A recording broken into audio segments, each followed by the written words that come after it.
make some noise for your amazing host. Hello there, and welcome back to the Inner Workings Institute. You've arrived to the third week of your recruiting process here, and it seems you've made a great impression during your time. If for some reason you've forgotten, I'm your recruit training lead, Joelle, and while you continue your training today, I will check back in on your progress as you continue to discover and examine the core of King David's heart. Today's assignment is a big one, so stick with it, and I bet you'll make it through. Keep in mind that the hard work you put in now gets you even closer to wearing one of these. We're looking at a story called David and Goliath, the giant from Gath, and it's from the book of 1 Samuel. We better get moving though, and let's take a look at what you can expect in the lab today. Coming up.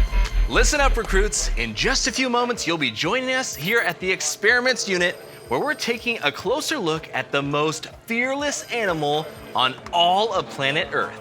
Stay tuned for more of Inner Workings. It looks like the experiment lab is in full swing, and Mr. Coyote is almost ready to present today's observations. I hope you've been paying close attention and taking notes along the way, recruits. Following this next video, we will enter the worship unit together, hear our Bible story, and then check out today's experiment. Speaking of, remember to select the download button below this video to access your Get Real guide. Inside it, you will find recruitment information and other valuable content that will help you prepare for your weekly trainings and reviews. But first, let's go ahead and take a look at this training video.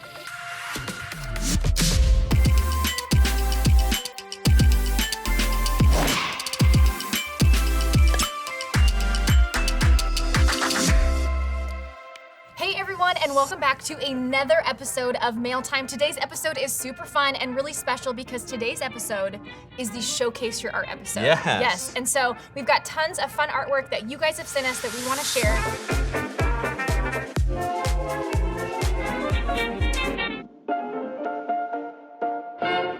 To kick things off, we got a super special delivery. Oh, yes. One of our Sandals Church campuses. Oh, Pam. So Palm Avenue. There was no shortage on size for the mail that you sent us. Yes. Your 5th and 6th graders sent us this scroll of amazing sparkly artwork. Check this out. There's so much glitter. There's handprints. There's signatures. There's fun questions. There's smiley faces. We love Sandals Church kids. Well, Palm Avenue, we love you. So awesome. And celebrating our next artist, we have Cassandra. Cassandra sent an email our way, and on it, she drew a lovely picture of Louis Letter. And as you can see, she drew her picture on what is called a magnadoodle. And the cool thing about this is that you can draw whatever you want, and then you can erase it. It's like an everlasting piece of paper. And so I bet there's been tons of other drawings that Cassandra has put her name to on, and Cassandra, I love this one. So fun. All right, our next letter comes from an artist named Caitlin. Her envelope is also featuring a little fun Louis Letter sketch. Louis Letter, by the way, is our Mealtime mascot, yes. right? So yes, fun. He is. Okay, Caitlin, she watches Sandals Church Kids, and she included an amazing self-portrait and a family portrait, and you and I actually made it into this family portrait. It says Mrs. Coyote and Mr. Coyote. Ooh. You have a little word bubble that says so crazy. That's so So that crazy. must be something you say I a feel lot. like we're family now. Love it. These next 3 letters come from the Hilva family. We have Callie, Uriah, and Ty. And first, I'm gonna start with Callie's letter. Now, I could tell from these stickers that Callie loves horses and unicorns, but opening up her letter, I can see that she loves to draw unicorns as well. So great. Callie, I love your letter that you sent us. Callie is 8 years old, and that is a beautiful, artistic rendition of a unicorn. I love it. And Uriah, who is 8 years old, his letter's super fun, very colorful. It is covered with really fun stickers. Rocket ships, planets, ladybugs, foxes listening to great music, ants, stereos, so fun. And we have Ty's letter. Ty is our artist who drew a bumblebee and also included some fun stickers. I love the stickers, guys. Keep them coming because that means that we can see what you guys are into. And so I love Ty's bumblebee. Thank you for being such a great artist. All right, and last but not least, we have our next artist whose name is Sabrina. And first thing I want to point out is she actually included this dollar bill folded like a heart. Whoa. So that takes some talent. We're gonna make sure this makes it into the offering bucket where it belongs. Thank you so much for sending this. And she actually has something special. So she's included a drawing of a butterfly, and this is a very specific drawing challenge that she's asked us to compete in. Okay. Now, she wants you to draw a butterfly, but not just that, she wants you to draw it with your non-dominant hand. So what does that mean? That means the hand that you don't throw a ball with. Right, so are you a righty or a lefty? I write with my right hand. Okay, so your non-dominant hand would be your left hand. Mrs. Coyote, I think it is time for you to draw a butterfly. Let's do it. I am also a righty by trade and by day. So right now, I'm gonna draw a butterfly with my left hand. Here we go.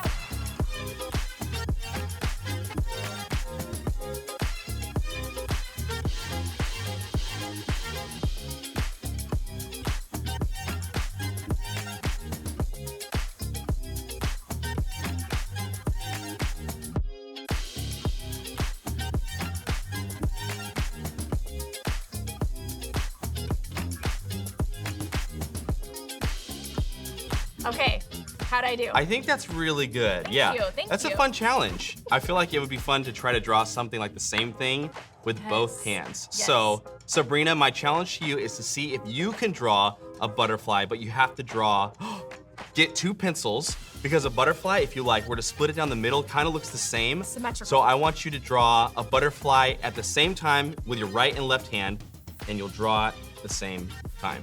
Challenge accepted, everybody. Thank you so I'm gonna much. try it too. This episode was really fun. I love getting to see your guys' artwork. You guys are super talented.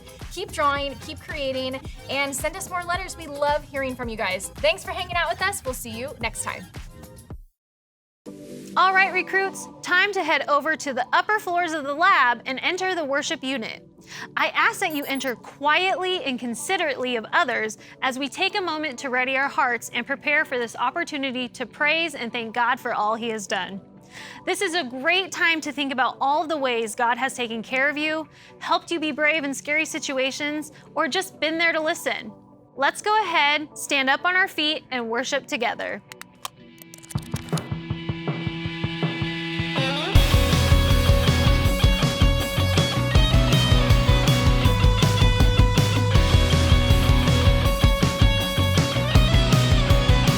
God does not see the same way people see.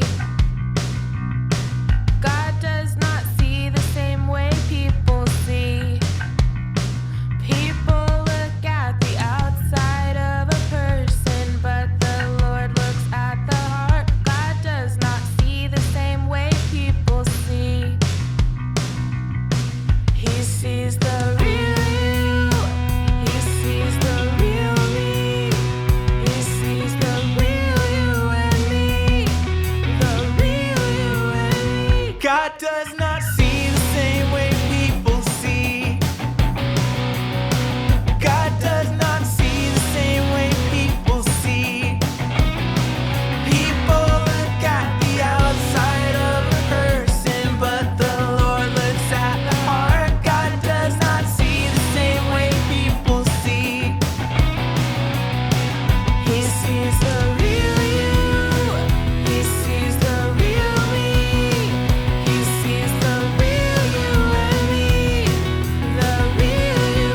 me.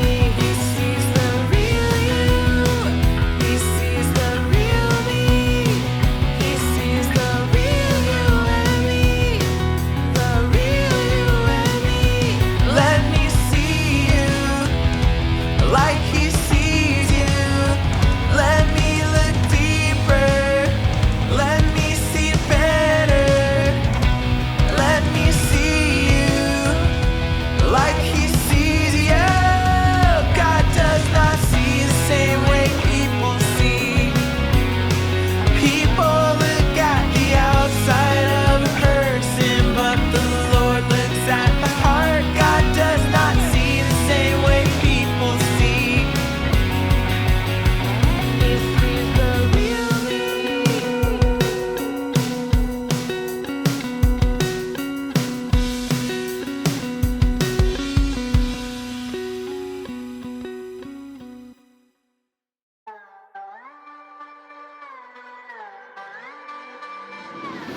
God, you are richer than a billionaire. You own the universe and everywhere. You own the great wide oceans. You own the tallest mountains. You made the fish in the sea. You made birds in the trees. You own the cattle on 1,000 hills and still take care of me.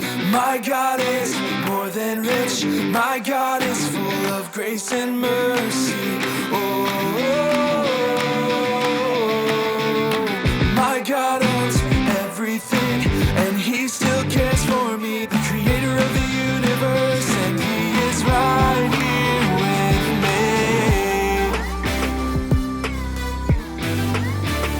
He is right here with me. He is right here with me. Yeah, He is right here with me.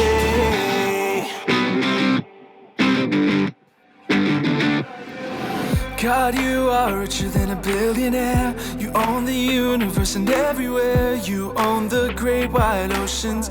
You own the tallest mountains. You made the fish in the sea. You made the birds in the trees. You own the cattle on 1,000 hills and still take care of me. My God is more than rich. My God is full of grace and mercy. My God owns everything, and He still cares for me. The creator of the universe, and He is right here with me. He is right here with me. He is right here with me. Yeah, He is right here with me. Yeah, He loves me. His love is so rich, it's never ending. Yeah, His love is so rich. My God is more than rich. My God is full of grace and mercy. Oh, my God owns everything, and He still cares for me. And He is right here with me. My God is more than rich. My God is full of grace and mercy. My God owns everything, and He still cares for me. The creator of the universe, and He is right here with me. He is right here with me. He is right here with me. You're right here with me. Yeah, He is right here with me.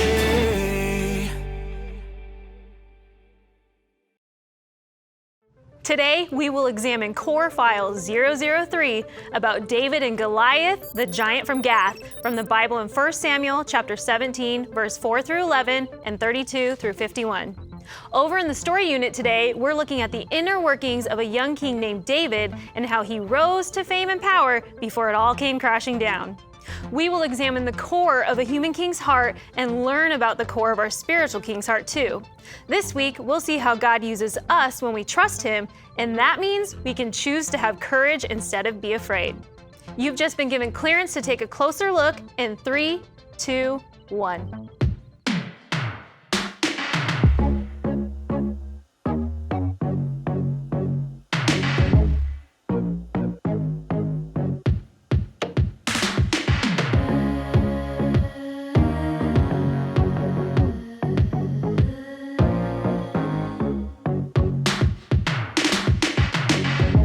Welcome back to the story unit.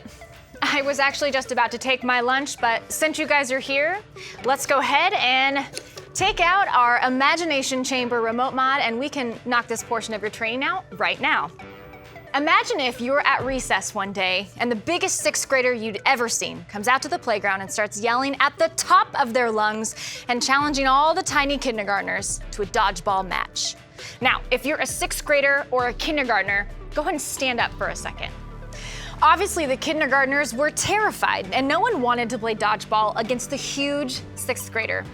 All right, recruits, you can go ahead and have a seat. Now, of course, all the kindergartners started to run away and hide, but the bully kept teasing the younger kids more and more until the tiniest kindergarten girl stood up and offered to play dodgeball against them. Everyone else told her it wasn't a good idea, but she insisted and was so confident that she could win. Well, what would you think? Do you think a tiny kindergartner could defeat the biggest sixth grader in dodgeball? Well, did you know that something very similar happened in the Bible? Let's go ahead and check it out. Now, last week we heard about how God chose David to be the next king of Israel, even though he wasn't the wisest or the strongest or even the most handsome. God chose David because he knew what was in his heart would make him the best king. Now, even though God had chosen David as the king, he wasn't the king quite yet. I mean, after all, he was still just a kid, and Saul was still the king of Israel. Now, we pick up on our story today with the Israelites battling a nation called the Philistines. And the Philistines did not believe in the one true God. Now, there was one particular Philistine warrior named Goliath of Gath. Goliath was no normal warrior. He was a 9-foot, 4-inch tall giant who wore 125 pounds of bronze armor, and he had a sword that weighed a whole 15 pounds. That's basically like the Hulk, with a toddler standing on top of his head, wearing a jacket made of 8 bowling balls and carrying around 2.5 super heavy bricks glued together as a weapon to top it all off. And Goliath wasn't just big, he was mean. He hated the Israelites, and he taunted their army every single day to send one man to fight him. Now, obviously, no one was brave enough to fight Goliath by themselves. It would be impossible to win.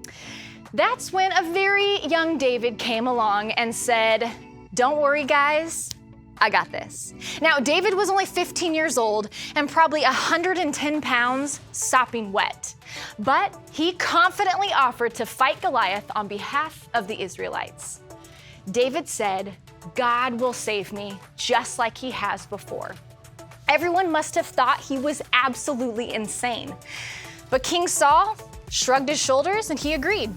He even gave David his king's armor to wear, but when David tried it on, he could barely move.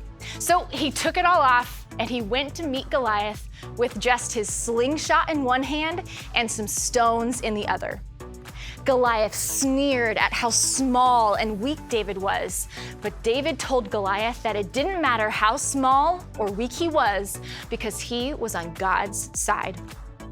David said that the battle belonged to God. That's when David put a rock in his slingshot. He swung it around and let it go. He hit Goliath right in the forehead. Goliath tumbled down and he died immediately. David had defeated the giant. Talk about an underdog story. It's pretty crazy that David was able to beat a 9-foot tall warrior with just one small rock. And David was still just a kid when this happened. It seemed like an impossible battle to win, but the entire time, David had courage because he knew that God was with him. David believed with his whole heart that God would save him if he took a step of faith, and he did. So let's take a look at our one thing for today. The one thing to remember is that God uses us when we trust him. Welcome back to the Experiments Unit. Today we're talking about how God uses us when we trust him. And when I think about how God uses us when we trust him, I think about this tiny little honey badger. Now, did you know that the honey badgers are known for being the most fearless animal in the world? They're only around 26 pounds, which is the size of a toddler. But the honey badger's small size doesn't stop it from being one of the most courageous animals on Earth. Honey badgers will regularly attack predators way bigger than them, like hyenas, pythons, lions, and even crocodiles. Talk about an underdog. And doesn't it remind you of our story today about David and Goliath? So obviously this isn't a real honey badger. I would never be brave enough to take on one of these guys in real life. But I think we should probably take a closer look at this stuffed honey badger. And we're gonna take it over to our test chamber. And our test chamber is going to split it straight down the middle so we can take a closer look. Now, no honey badgers were harmed in this experiment. Here we go. Okay, it's moving. It's moving. I can hear it going down, down, and oh, green means go. Oh my goodness. Look at this, split straight down the middle. Wow, I think the only thing that stayed completely intact was our honey badger tail. I gotta be honest, this kind of looks like a honey badger taco. Wow. Honey badgers are a good reminder to have courage even when things seem stacked against you. Now, we most likely won't have to fight a python or lion or crocodile in our lifetime, but we will have to face things that are scary and out of our control. I can remember being in 7th grade and playing Capture the Flag during PE. And I had everything under control until this one girl on the other team ran into me, stepped on my ankle, and shattered it in 3 places. I had to miss out on a lot of things that summer as my leg began to heal, but I also had the choice to trust God during that difficult time. Life is full of hard circumstances and difficult situations. During those times, it may be easy to just be scared and try to rely on yourself. But we have another, better way to live. We can choose to trust God during those hard times and ask Him to lead and protect us. It takes real courage and bravery to stand up during hard times, but we can always count on God to be right by our sides, helping us know what to do next. That's why our action step for today is that we can choose to have courage instead of being afraid. 你好, my name is Ashley, and I want to tell you about a time that I chose to have courage instead of being afraid. When I was about 9 or 10 years old, I first heard about missionaries going overseas. And I was so excited by that, and I just wanted to be a missionary when I grew up. So I spent a lot of time as I was growing up, when I was in 4th, 5th, 6th grade, just really learning about missionaries and learning about other countries. And I really tried to ask God where He wanted me to be a missionary. But it wasn't until I was about 22 or 23 years old that I really started to find out where God wanted me to be a missionary overseas. God was asking me to go to China. So I spent a couple of months getting ready. I was saying goodbye to family and friends. I was shopping for all of the things that I wanted to take with me. And I was finally starting to pack up my suitcases. And then it started to sink in. I was going to move to another country, and I was so scared by that. All the way across the world for 3 years? What was I doing? I was leaving my mom and dad. I was leaving my grandparents. And I was so excited for it, but I was also really scared about it. And I can remember getting to the airport in Los Angeles, about to get on the plane to go to Beijing, China. And I just remember hugging my mom, and I just began to cry, and I started to feel really scared about this choice that I was making. And when I finally got on the airplane, I remember asking myself if I had made the right decision. Was I really ready to move to another place without anyone that I knew? I started to realize I didn't speak Chinese. The only Chinese food I had ever eaten was at Panda Express, and I didn't know what Chinese people ate for breakfast or lunch or dinner. And my mom wasn't gonna be there with me. What was it going to be like? But I decided to have courage. I stayed on the plane. I made it all the way to China. And I remember getting to the city for the first time. I remember seeing Chinese money for the first time. Every bill is exactly the same, it's just different colors. It's very strange to people from America who are used to our money looking kind of similar. I had rice with almost every single meal. It was really strange to me at first, but I started getting to know the people. I was there to be a teacher, and I started getting to meet all of my students. They were from countries all over the world. I met students from Finland. I met students from Japan. I met students from South Korea. And you know what? I really started to understand why God had sent me to teach in China in the first place. And I decided that I was really glad that I had decided to be courageous. And just like I had courage when I decided to follow God's call to China, you guys can choose to have courage instead of being afraid too. Recruits, before you complete your training for today, direct your attention to our series memory verse from 1 Samuel chapter 16, verse 7b. God does not see the same way people see. People look at the outside of a person, but the Lord looks at the heart.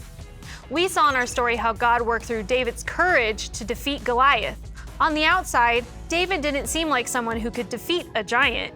He was young, small, and weak.